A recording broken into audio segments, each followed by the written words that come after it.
Hello, welcome to Hoop Club. This is a new one. We are doing needlepoint. So I'm going to show you what's in the box and then I'm going to get you started on the project. You have got your magazine and there is a free transfer design in here for our bee kit. So you can use embroidery paper or some pale fabric to trace this design and stitch that one yourself, and then there are all of the instructions for stitching this kit. We have got gorgeous Appleton's tapestry wool, made in the UK, beautiful colours, and then these are all your different colours that you're going to need, so they are all coded so you know what colours you're using. This is a little extra. This is something new that we're going to start selling on our website, but this is just a very cute little bobbin of rickrack. So I'm going to give you some ideas on Instagram and Facebook for how to use rickrack and what you can do with it. But basically it's like a craft cupboard staple. It's just so cute to have in your craft stash. You can use it to wrap presents, to add trimmings onto clothing, or loads of different things. I'm going to give you lots of ideas, but that is just a little extra. This is possibly my most favourite thing that you've got in your box. Possibly one of my favourite things ever. Now, you're going to need some masking tape to edge around your work. And so we've included this masking tape, but it's red. It's so cute. And you can use it for loads of other things as well, like scrapbooking. But I'm excited by the red masking tape. So that is there. This is a little backing board. So when you're finished, we're going to block your needlepoint and it's going to go on this cardboard back so that you can then frame it or hang it up kind of as it is, prop it up on the mantelpiece, something like that. Anyway, that just gives your, like we put a back in the hoop, this just kind of gives your finished piece a bit of stability. That is that. And then you've got your needle and your printed tapestry fabric. So that's everything that's in your box, and I'm going to show you how to get started. So this is the design that we're going to be stitching. I'm going to show you how to do it. So as I said, we're going to use this tape for our project. So we tape around the edges of the canvas, because if you don't, your wall will get constantly caught on these rough edges and it will drive you mad. So tape around the edges, so just like that, kind of half on one side, half on the other.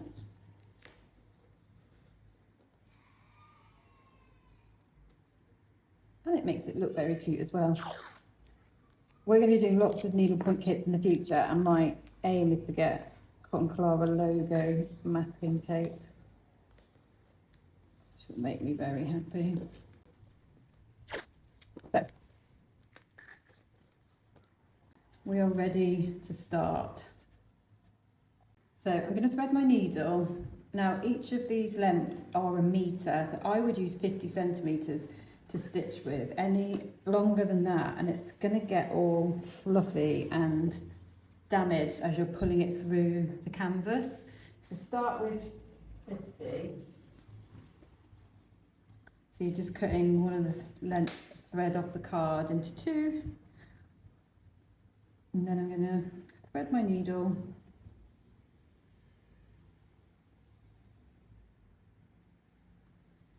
so in needlepoint we don't use knots, and you can transfer this technique to cross stitch as well to avoid having bumps in your canvas basically. So instead of a knot, what we do is we leave a tail at the back of the stitching, and then we're going to, so I'm going to leave a tail of 2 centimetres max,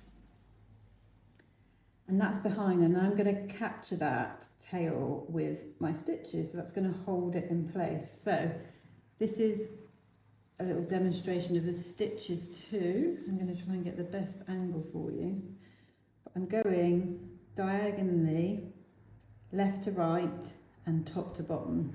So where there are 4 squares, I'm going from the bottom left to the top right.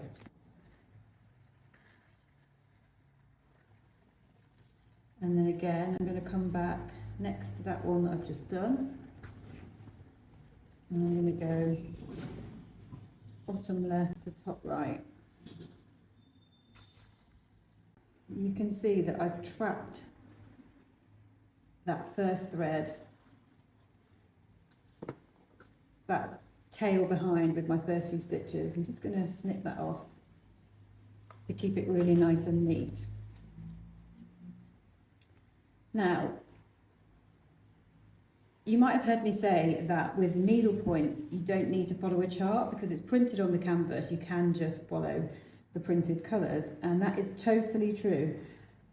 We have included the chart for a couple of reasons. So if you want to refer to the chart, for instance, it's actually quite helpful to refer to the chart for the lettering because you can see how many stitches there are meant to be. And that can help you sometimes because it's not a precise art, because we're printing onto really tiny squares, so the black is not always going to sit exactly perfectly, and that's really normal in needlepoint kits. You might want to refer to the chart just to know how many stitches you should be stitching, or you can just totally ignore the chart and just go for it and just stitch where the colour is. So sometimes the colour crosses kind of more than one square, and you might think I'm not sure if that's a black or a blue. If you're not sure, refer to the chart. If you want to just go for it, just go for it. It's not going to make a huge amount of difference if you stitch one block blue that should have been black, as long as you are generally stitching the colours in the right sections. So I'm going to try and show you with the orange because I think that's much easier to see on here. So I'm starting here. I'm going to start here. This is orange. Can you see that? It's easier when I put that back there. So I'm going to start on the bottom left, leave my 1 centimetre tail, top right,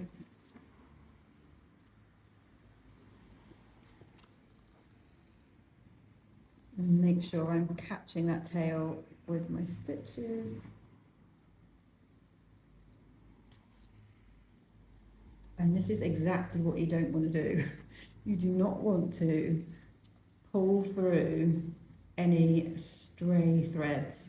So that is why I cut that black, but I've still managed to pull the stray black up through the back of the thread, the front of the fabric. So just keep your back of your stitching really neat so you don't do that.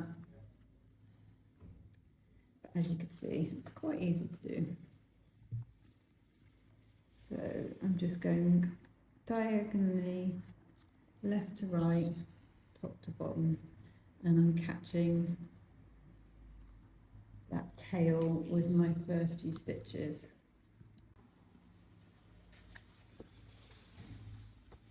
As long as you're going top to bottom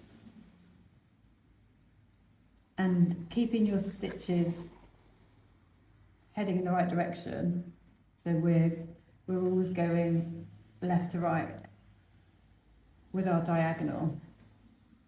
It doesn't really matter kind of what order you do them in or where you start and finish the stitch. So we're just following the colour, and then I'm going to go down, I'm going to jump down a row because I've finished the orange section here. So I'm going to jump down a row and go back along this row.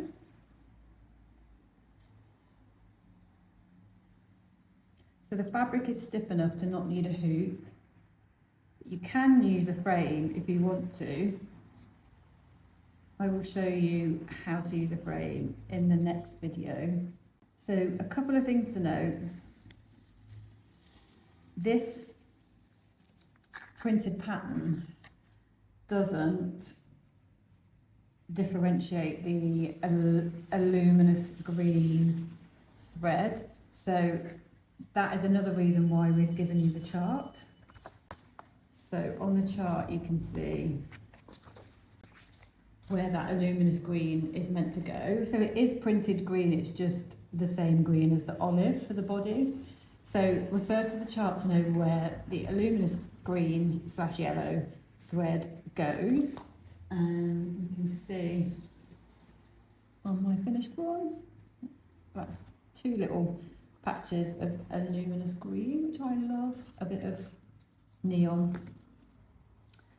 But you just carry on doing each block of colour at a time and then fill in the next block of colour using the same technique. You're going top to bottom, left to right, and you're just trying to cover the colour of the print with the colour of the thread.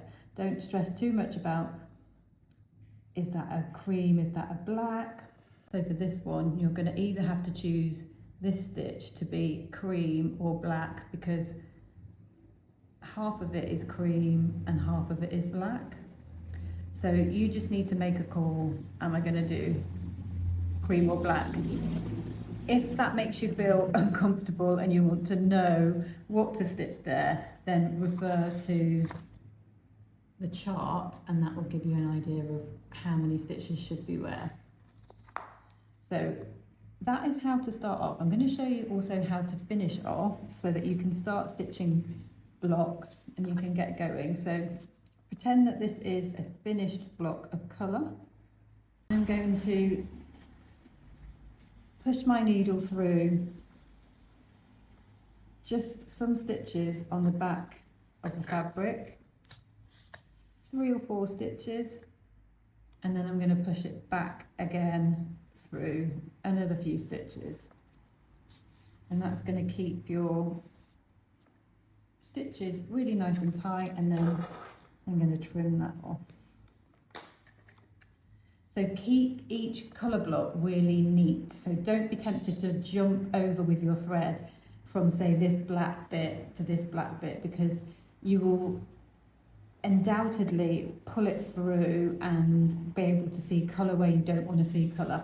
So be really, really neat with this and just do little blocks of colour, tie it off, finish it off, cut away any loose edges so that you're not going to pull them through any loose threads, so you're not going to pull them through to a part of the work where you don't want to see it.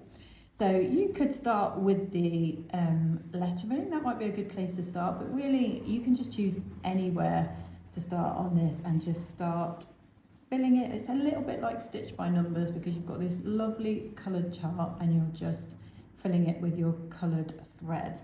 So that is a really quick beginner's guide to starting this needlepoint project. If you've got any specific questions, please just give me a shout on social media or email in or put it on the Facebook group, even better, and we will get back to you and give you some help and advice and make sure that you are enjoying this project and that you're able to get going.